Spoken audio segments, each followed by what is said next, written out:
So, something I'm having trouble understanding with David Benatar's argument is the asymmetry argument, because he's saying, as far as I understand it, that if you if you don't have kids, then the act of not having them will be a good because you're avoiding the pain of them coming into existence. But them not coming into existence,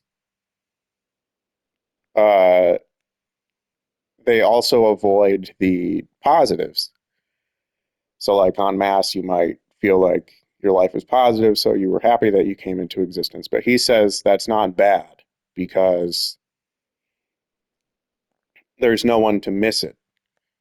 Now, I feel like there's a flaw there because if he's saying there's no one to miss it for the goods of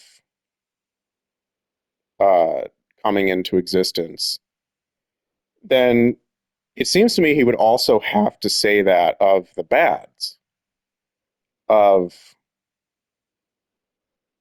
um, not coming. So like if you don't come into existence, then you are both uh, not enjoying the goods and you are not experiencing the bads. So in the sense that you don't experience the bads, that's good. In the sense that you don't experience the goods, that's bad. But he says that it's uh, kind of not relevant if you don't experience the goods because there'd be no one to experience those goods, which is true. But um, do I have this wrong? Where isn't that inconsistent though? Because wouldn't I'm not sure. Because if you I should probably get a piece of paper for this. But if you don't if you're not experiencing the goods of something, then it's true that you wouldn't miss it if you never existed. But you also wouldn't miss um, the bads either if you never existed. Or at least you wouldn't care because you never existed. So wouldn't that be neutral and not good? Like emphatically good? I don't know. I feel like his little chart for the uh, asymmetry problem is it almost seems like it's equivocating two different versions of like good and not bad. Like it's acting as if good and not bad are on the same playing field, like on a utilitarian uh, calculus. But I don't think he's using it in the same way. Um, it seems like he's almost doing a bait and switch there, where like you need an added assumption of life on average will be negative, which would make it so then you could say that it's a good to not bring life into existence, but it would be not bad to uh, uh, to deprive life of all the good things that life can give you. Because that math seems to only make sense if you're coming from the viewpoint of um, life has to be overall negative. Um,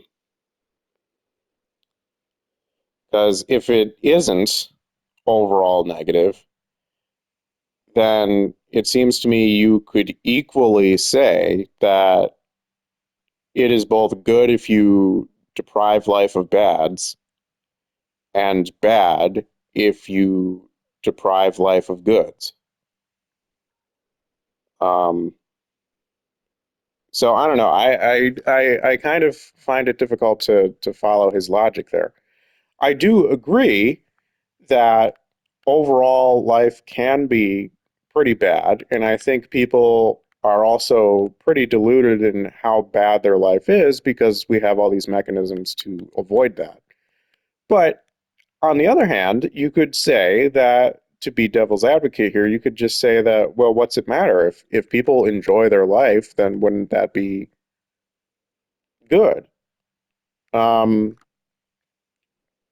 and then he would say that it's not bad if they never existed because you would never have that problem. You'd never have the problem of potentially enjoying your life or potentially not enjoying your life, which is true, but you also wouldn't have the good of enjoying your life, which I guess you would never need, Like it's maybe I'm just wrong about this, but I kind of feel like it's a mess. Uh, I feel like the argument for antinatalism that is most compelling is you you can't you can't know if someone is going to have a good life or a bad life. You can't know how they're going to feel about it. And you can't know how things are going to go out for them. You can bet that they're probably going to be mostly happy because that's the average person. So statistically, it's a safe bet that they're going to be along with that. So, I mean, you could even make a statistical argument saying that, well, on average, people are happy, so you should be pronatal. And I don't know, maybe that is compelling. Uh, I would say that you're kind of making an ethical decision based off of chance, um, which seems pretty dubious, but don't you kind of do that with everything? Make ethical decisions based off of chance when you really think about it? Like, uh, I don't know. I can't think of a great example, but I guess if you like stop somebody for drunk driving or something, then you're doing it based off the chance that they hurt somebody because it's a higher chance that they're going to hurt somebody when they're drunk.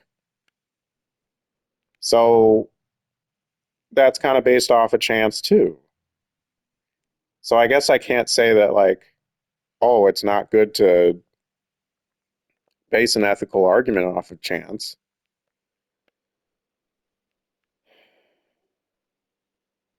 I don't know. It's hard to know where to go from there.